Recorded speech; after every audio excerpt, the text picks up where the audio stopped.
This part we did talk about already, but I think this is worth going over again because this is the intro to everything else that happens in the rest of this section.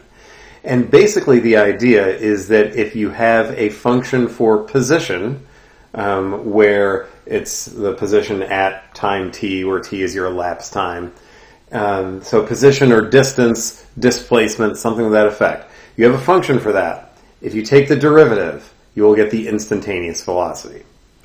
So we do the average velocity in here as well, where then essentially if you look at it, it looks like the change in y over change in x right here, right? The change in displacement over the change in elapsed time.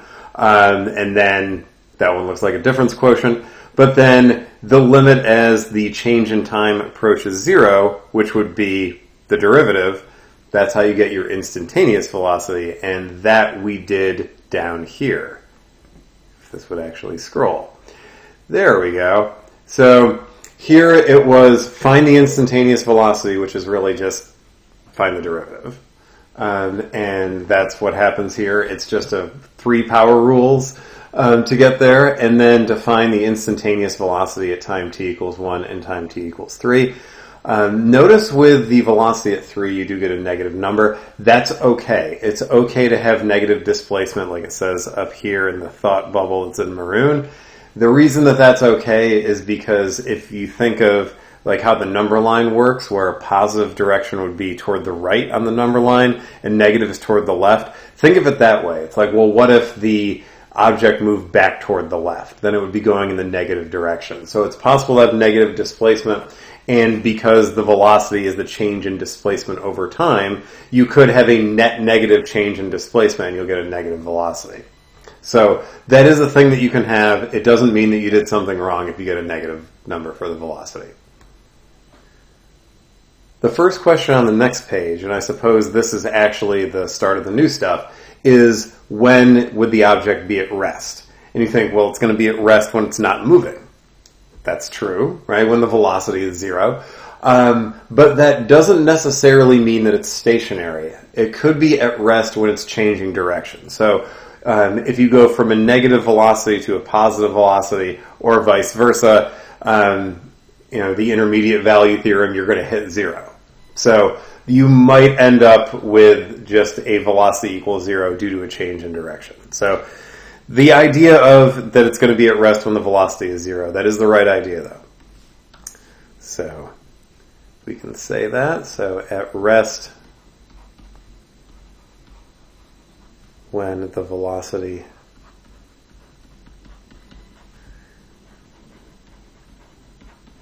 equals 0, which means that in order to solve this, you would set the velocity equal to 0 and then solve for t.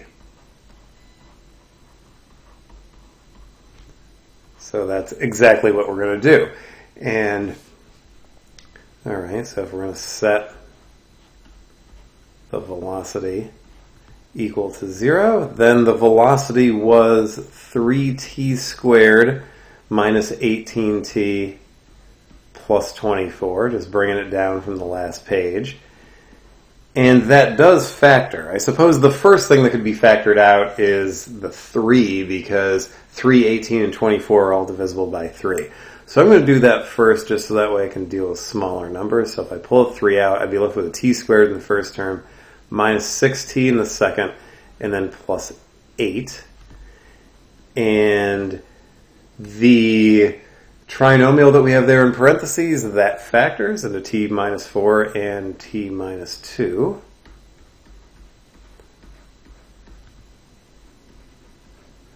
So for the expression on the left to be equal to 0, we would either need t to be 4 or t to be 2, and that should work. So t equals 4, t equals 2, and then we can say that the object is at rest at time t equals 2 and time t equals 4. And I flipped the order there with the 2 going first, then the 4, just because that feels like that's the natural progression, right? Like if it's elapsed time, the 2 would happen before the 4 would. So it just felt more natural for me to write it like that. You could write it the other way. There's nothing wrong with that. Part D, when is the object moving in the positive direction? Well, it'll be moving in the positive direction when the velocity is positive, right? Since the velocity does give you the speed and the direction, so we should just see where velocity will be positive. And we can solve that inequality, especially because we've already got the velocity factored. That's really going to help. So 3 times t minus 4 times t minus 2 would need to be greater than 0, right? That's our factored version of the velocity. It'll be a little simpler if I do it like that. You could also look at this graphically if you're used to kind of translating things into graphs mentally, because what we have for the velocity, if I scroll back up for a second so we can see it not factored. So right here where it's the 3t squared minus 18t plus 24, that's a parabola that opens up, right? Graphically, that's what it is. It's definitely a parabola because the highest exponent is a 2, and the leading term has a positive coefficient, so it opens up. What that means is that the end behavior, like what happens on the outside of the parabola, has got to be positive, and then it'll be negative in between the roots. So if you kind of think of how this has to work graphically, that means that the parabola would be below 0 in between 2 and 4, but then above 0 for t greater than 4 and for t less than 2. So that will actually give you the right answer. It's t greater than 4, and then I guess really it's t between 0 and 2, since t can't be negative. But that is the right idea.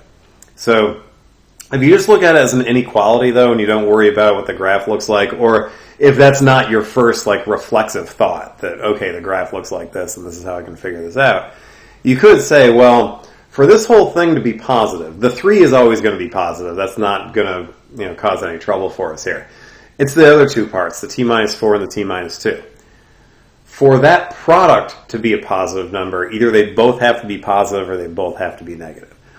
So we can say something like that, I think, that the inequality holds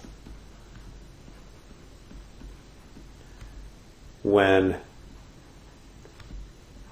those 2 terms, t minus 4 and t minus 2, are either both positive or both negative.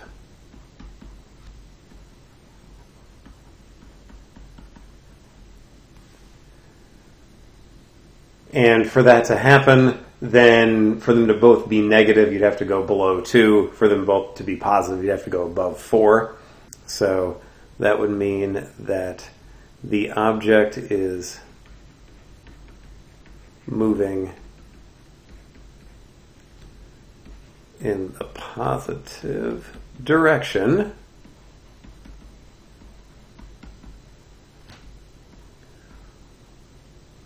when 0 is less than t is less than 2, or t is greater than 4, right? So the 0 less than t less than 2 is when both of those are going to be negative, and since t is elapsed time, we can't be going below 0. And then t greater than 4 is when they're both positive. And then the negative, even though this wasn't asked, I figured for completeness' sake, and I've got a little bit of space down here, the object is moving in the negative direction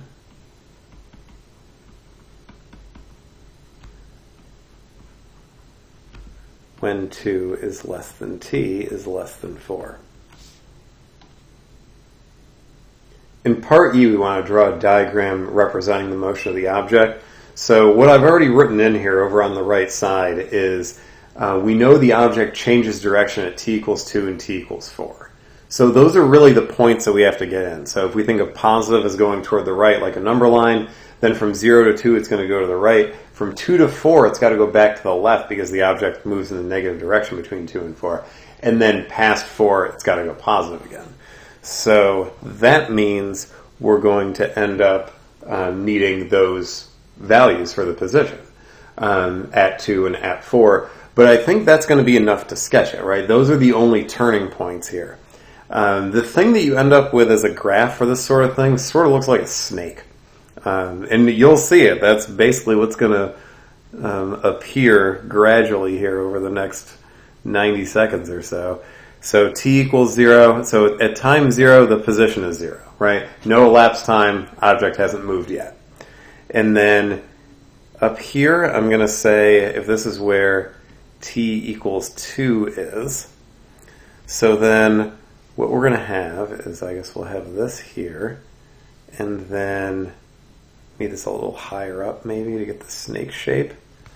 So hopefully I can connect these together. This is an awful lot of ground to cover. The writing pad though. Alright, I kind of missed, but I'll just kind of fix it this way. There, now it looks right. And then from 2 to 4, so we're going this way. I can put the motion lines in here. This is kind of how our book author does it. So maybe more centipede than snake, I guess, with these motion lines in here. And then it's got to go back somewhere. I guess this is about where 16 would be. So we go like this, and then we go like this. And we get those motion lines in there.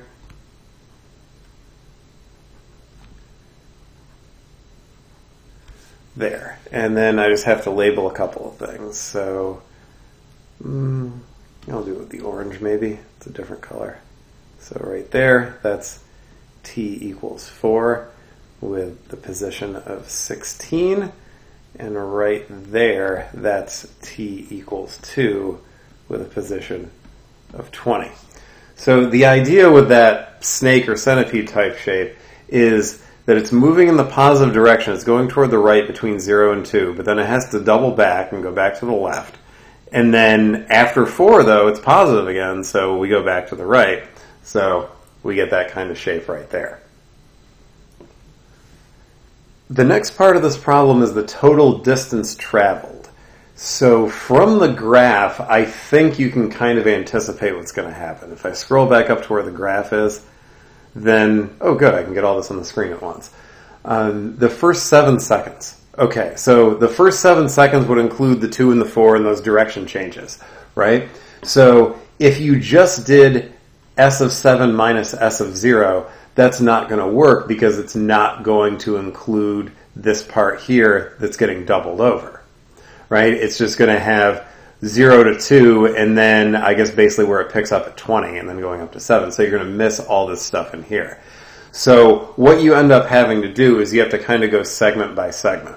So we can just do the part where it's positive, then just the part where it's negative, and then I guess it would be 4 to 7 for that other part where it's positive because we're going to stop at 7, right, if it says first 7 seconds. So that's the way to do it, to make sure we get all the distance in here. Since it is kind of doubling back, going in the negative direction, we want to make sure we catch that and not leave it out. So the first 2 seconds, and here we don't really need the absolute value, but it's not a bad habit to get into, so I'm going to throw it in. So absolute value of s of 2 minus s of 0. We already know s of 2 is 20. We know s of 0 is 0. That's the absolute value of 20. So it's 20. Then from t equals 2 to t equals 4, we'd have s of 4 minus s of 2. That right parenthesis on the 2 is kind of sorry looking. That's better. And s of 4 we knew was 16, so absolute value is 16 minus 20. That's 4, since it's the absolute value of negative 4. And then t equals 4 to t equals 7. That'll be the absolute value of s of 7 minus s of 4. And s of 7 ends up being 70. So you end up with 70 minus 16, and that's a 54. So if you add those up, the total distance traveled looks like it's 78, since it's 20 plus 4 plus 54. So the total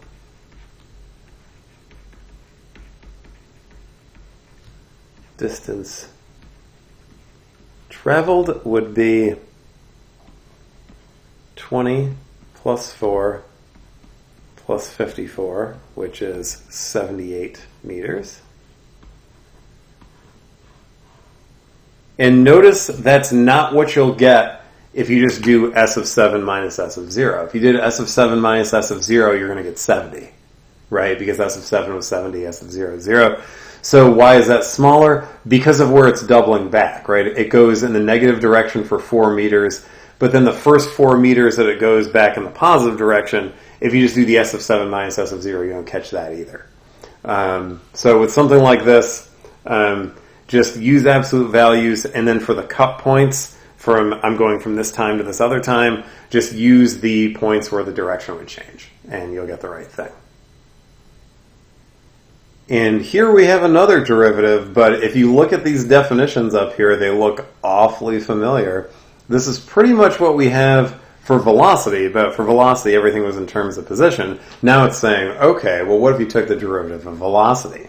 If you took the derivative of the velocity, what you'll get is acceleration. So to be more specific, instantaneous acceleration. But that's what this is. This thing that I just underlined in maroon, it's just, okay, we took the next derivative. So second derivative of position or the first derivative of velocity, you'll end up with the instantaneous acceleration. And then that note underneath, it is possible to keep going if you want to. The derivative of acceleration is called jerk. The derivative of jerk, some people call it jounce, some people call it snap.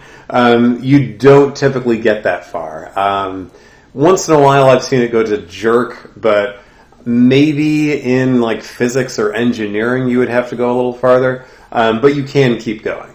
So that's why I kind of threw that note in there. Like if you wanted to keep going, you could keep going. They become harder to mentally conceptualize as you keep going, but you can do that. All right, then to find acceleration at time t equals 1 and time t equals 3, well, we did have the position function, and we had its derivative, which was velocity, so we can kind of work off of those. So the position, or displacement s of t, was t cubed minus 9t squared plus 24t. And then we said, well, then the velocity would be the derivative of that, which is 3t squared minus 18t plus 24. And then if you take the derivative of that to get the acceleration, you're going to get 6t minus 18. Okay, so that part's not too bad, right? It's just another derivative. It's just some more power rules. And then we wanted a of 1 and a of 3. Okay, well, a of 1 would be 6 times 1 minus 18, which is negative 12 meters per second squared, to get the right units in there. And then a of 3, it looks like we're going to get 0. I'm going to leave a little more space here because there's something I want to write in as well. So maybe about that far down. A of 3 will be 6 times 3 minus 18, which is 0 meters per second squared. The things I added in on the right side are just to kind of describe what's happening a little bit more. So at 1, we got a negative acceleration. We got a negative 12. So the acceleration being negative just means that the object is slowing down, right? Because if the velocity has a negative rate of change, that means the velocity is decreasing. So ultimately that's what that means, right? Positive acceleration would be speeding up, negative acceleration would be slowing down. And then the other one at 3, we got that the acceleration was 0. That doesn't necessarily mean that the object is not moving, right? If it's not moving at all, then yeah, the velocity wouldn't be changing, and so the acceleration would be 0 as well. But it could also just mean it's moving at a constant speed, right? Like if you have a car that's on cruise control, like on a flat highway with no curves in it, that's moving at a constant speed. Its acceleration would be 0. It might be moving, 70 miles an hour, but its acceleration is 0, right? So the acceleration is the change in velocity. If the velocity is remaining constant, the vehicle or the object, I suppose, can still be moving, and you still get an acceleration of 0. And then we have a couple of word problems, which are really popular with the position, velocity, acceleration stuff, which makes sense, right? This seems like it's for things that exist in the physical world. Kind of naturally, you do get a lot of word problems out of this. So a ball is dropped from a height of 64 feet, height above the ground, t seconds after being dropped, given by the function s of t equals 64 minus 16t squared. So that's an upside down parabola, right? Or at least it's half of one, right? It's the right half, right? Since t can't be less than 0. So it's the right half of an upside down parabola. If you want to think, okay, graphically, what does this look like? That's what it would be. All right, so we want the instantaneous velocity of the ball when it hits the ground. So if you look at this and you go, all right, instantaneous velocity, that's the derivative of the position. So that looks like it's negative 32t, but then what do you put in for t? That's this part. So we need to know when the ball hits the ground because we need that value of t to sub into the velocity to get our answer. Okay, so then the ball hits the ground when the position is 0, right? Like the position is height here. So that's when the ball will be on the ground. So ball hits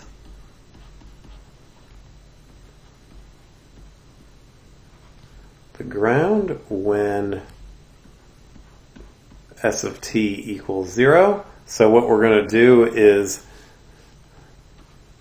set s of t equals 0 and then solve for t. Okay, so we'd have 64 minus 16t squared equals 0. And that would mean 64 is equal to 16t squared. So 4 is equal to t squared. And if you take the square root of both sides, here you only have to use the positive square root because t can't be negative if it's elapsed time. So I'm just going to write that in underneath. That since t represents elapsed time,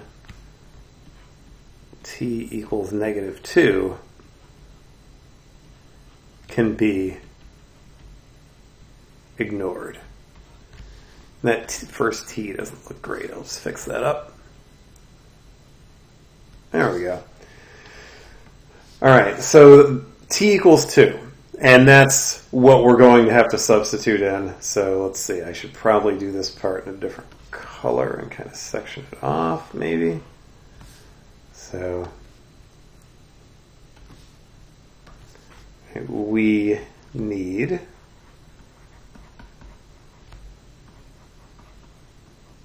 a velocity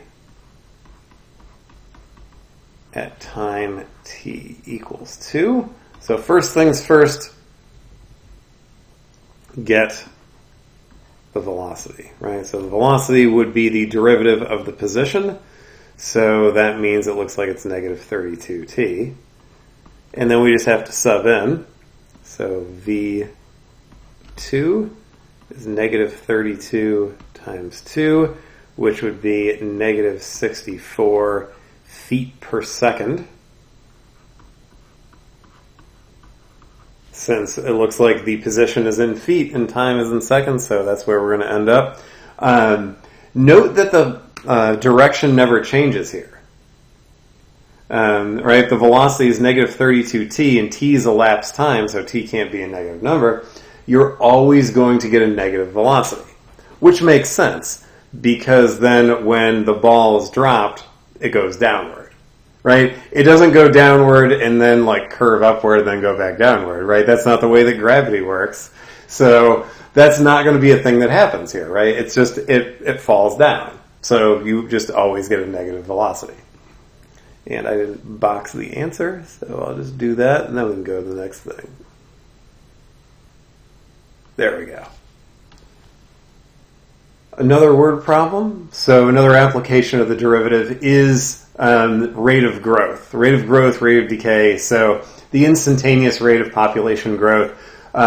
You can also have decay, just then everything would be negative instead of positive, right? But we're going to stick with just the growth here. So, all right, we have a population of a slowly growing bacterial colony after T hours, given by this function, presumably B for bacteria.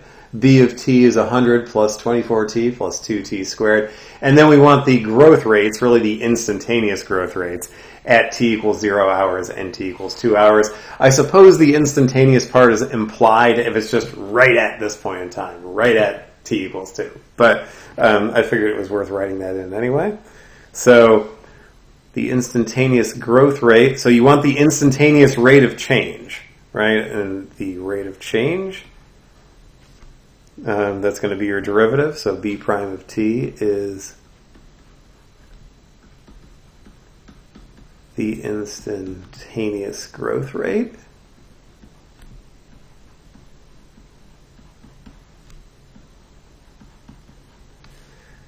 And then, so we just have to get B prime of T, which doesn't look like it'll be too much trouble. Derivative of 100 is 0, derivative of 24T is 24, and then 2T squared, the derivative of that is 4T.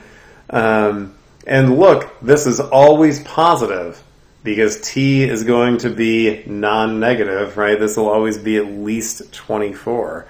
And that's actually what you'll get when T is 0. So B prime of 0 will be 24 plus 4 times 0. So that's 24 bacteria per hour. And then we also want a B prime of 2. That'll be 24 plus 4 times 2, which is going to be 32, since it's 24 plus 8. 32 bacteria per hour. Yeah, when it said slowly growing colony, I'm not kidding. 24 per hour, 32 per hour, yeah, that's very slowly growing.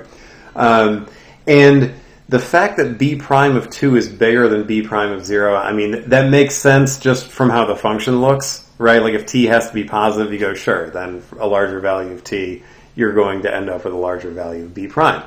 So algebraically that works, but also just the bigger the bacterial colony gets, the faster its growth rate, just as a function of having more bacteria there, right? That's how that's going to work too. You can kind of look at it that way, like, oh, right, it makes sense that rate of change has to get bigger if the colony gets bigger as well.